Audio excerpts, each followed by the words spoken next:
Here we go. Yo, what's good? Welcome back to today's episode of History Unfolded, where we'll be diving into the vibrant and transformative decade of the 1980s. From the neon-colored fashion of the rise of iconic music genres, the 80s were a time of bold change and cultural shifts. In what ways did the cultural trends of the 1980s, including music, fashion, and entertainment, as well as the political climate, shape the collective identity of the American public? Well, we're going to talk about it in this podcast right here, right now. Yo, check it. Both of my parents grew up in the 1980s, so I've heard many stories about how the times have shaped their identities. And I've also been exposed to 80s culture through movies, music, and iconic items like Rubik's Cubes displayed at the Knoxville 1982 World's Fair. I got a sub 15 seconds off personally on that. I'm good at those, man. Or the arcades like those described in the 2015 movie Pixels, like as the character Sam Brenner says in the film. You know, the real classics, Defender, Pac-Man, Asteroids. Games you'd play in an arcade, which was a building outside of your house. You would go there with your friends, listen to music, cute girls everywhere. In ancient times, they called it socializing. And these references give me a deeper understanding of the influence that time period had on society. Additionally, I've heard a lot about Ronald Reagan's presidency from my grandparents, and my dad has shared his perspective on the Cold War, helping me appreciate the political climate that defined much of the decade. So let's now take a closer look at how all these elements came together to define a generation. In this episode of this podcast, The History Unfolded, we'll explore how these cultural trends from music and fashion, entertainment, and politics played a pivotal role in shaping the collective identity of the American public and defining a generation. So in examining the ways that the 1980s shaped the collective identity of the American public, we cannot overlook the influence of Ronald Reagan's presidency, which had a profound impact on the collective identity of the 1980s. You see, after rising to fame in the 1940s, living it up through his film career, Ronald Reagan delivered his inaugural address as president on January 20th, 1981, setting the tone for the decade by promoting American pride and responsibility. He stated, there are, in short, we the people, this breed called Americans. So as we begin, let us take inventory. We are a nation that has a government, and not the other way around. And this makes us special among the nations of the earth. Our government has no power except that granted it by the people. It is my intention to curb the size and influence of the federal establishment and to demand recognition of the distinction between the powers granted to the federal government and those reserved to the states or to the people.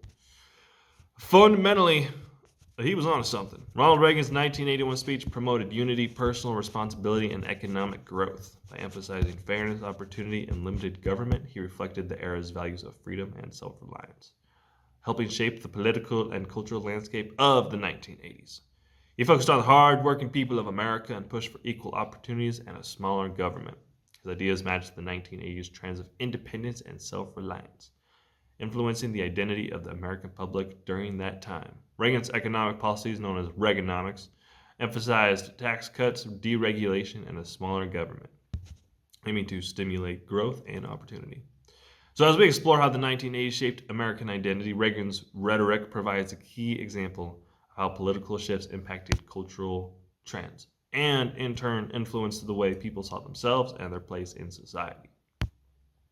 Reagan's presidency during the Cold War was marked by a significant military buildup as he aimed to shrink the federal budget while expanding the U.S. military.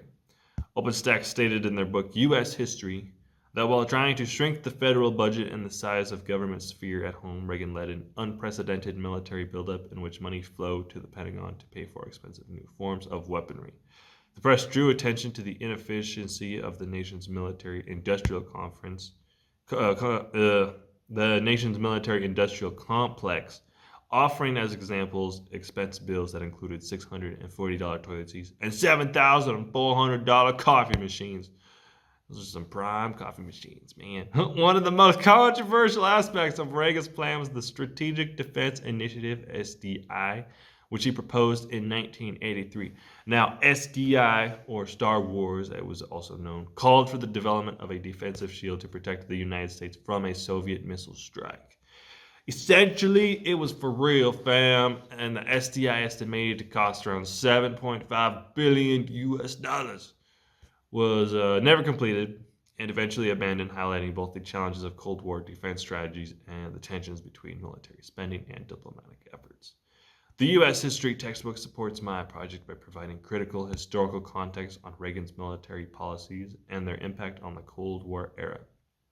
So, now let's shift gears from the heavy political landscape and the Cold War to the lighter, more nostalgic aspects of the 80s, starting with fashion. Denim took over with jeans and jackets leading the way, alongside flashy colors, straps, and oversized white shirts.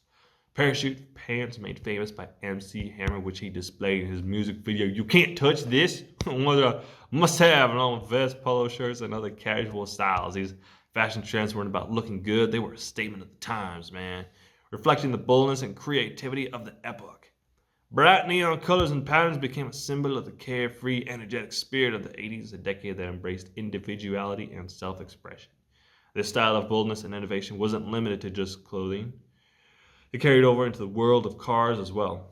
Now, some cars were good and some cars were trash. You know what I'm saying? The 1980s were a pivotal time for the American automobile industry, marked by a combination of technological advancements, cultural influences, and government regulations. Some of the most iconic cars of the decade included the DeLorean DMC-12, made famous by Back to the Future, the Chevrolet Corvette C4, and the Ford Mustang GT 5.0, which carried the spirit of American muscle into a new era. Additionally, a few others included the 1987 T-Bird Turbo Coupe and the Knight Rider 1982 Pontiac Trans Am gained popularity, reflecting the era's fascination with speed, style, and innovative technology. These cars not only captured the imagination of the public, but also symbolized a growing interest in innovation and performance. However, the resurgence of the American automobile industry was not solely driven by cultural trends and popular media. Government policies played a critical role in shaping the industry during this period. On October 11, 1980, former President Jimmy Carter signed the Automobile Fuel Efficiency Act of 1980, which aimed to boost domestic automobile manufacturing by promoting fuel efficiency and providing economic incentives to struggling companies. This legislation offers valuable insight into the political climate of the 1980s, highlighting how government regulations influence public behavior and attitudes.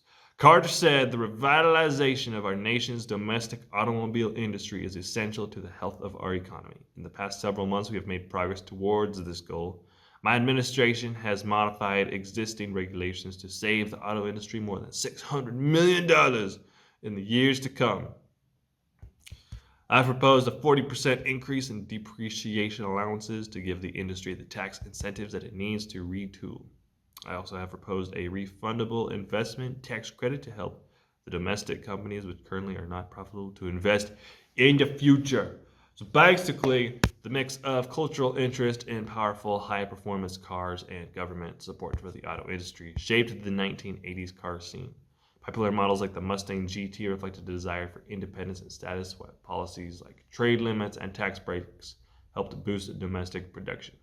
Together, these trends showed the decade's focus on progress, independence, pride, and economic growth. So the clothes were awesome, the cars were totally tubular, and these two elements often came together in the movies and music of the times. Like Tron, the original in 1982 broke new ground by using pioneer CGI technologies that blended computer-generated visuals with live-action footage, paving the way for future visual effects innovations and reflecting the season's growing interest in technology. Other movies like the famous Top Gun, The Terminator, and Ghostbusters, featuring big-name actors like Tom Cruise, where he did his own stunts and flew his own jets. Arnold Schwarzenegger, that guy's cool, captured the American spirit of adventure, heroism, and humor, offering escapism while simultaneously highlighting the nation's resilience and independence.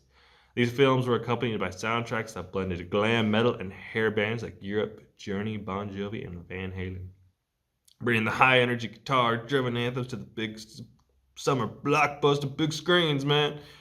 But other bands such as Mike and the Mechanics and Tears for Fears provided a more introspective synth-pop contrast, adding emotional depth to the soundtracks of those movies and shaping the music industry of the time. There was a whole sound to it, man. Nostalgic. Additionally, Rap from both coasts was present on the scene, representing a cultural fusion and the growing influence of urban music. The West Coast, MC Hammer, Tone Loc, and Vanilla Ice. And the East Coast, Will Smith, we all know that guy, Sir Mix-a-Lot, LL Cool J. They all brought different regional flavors to American pop culture, contributing to a broader sense of diversity and unity. Together, the fashion, cars, movies, and music of the 1980s shaped a collective identity that celebrated innovation, diversity, and the spirit of American resilience. You see, the music was made in those days, but man, even in these days, it's still good, man. The 1980s were a transformative decade in shaping American identity, blending political, cultural, and technological shifts. Ronald Reagan's presidency promoted unity, personal responsibility, and economic growth, aligning with the era's values of independence and self reliance. Meanwhile, the Cold War drove military advancements and tensions, while bold, fashion, iconic cars, and the rise of diverse movies and music genres reflected a spirit of innovation and individual expression. Together, these elements created a lasting cultural and political legacy that defined the generation and continues to influence modern American society. And that's about going to wrap it up for this podcast episode of History Unfolded. It was great being here. It was great talking about the 1980s with y'all. If you want to hear more podcasts like this one, let me know. This might be the last one that this company makes, this business, this producer, creator, this guy. So, I hope you all have a good night and peace out.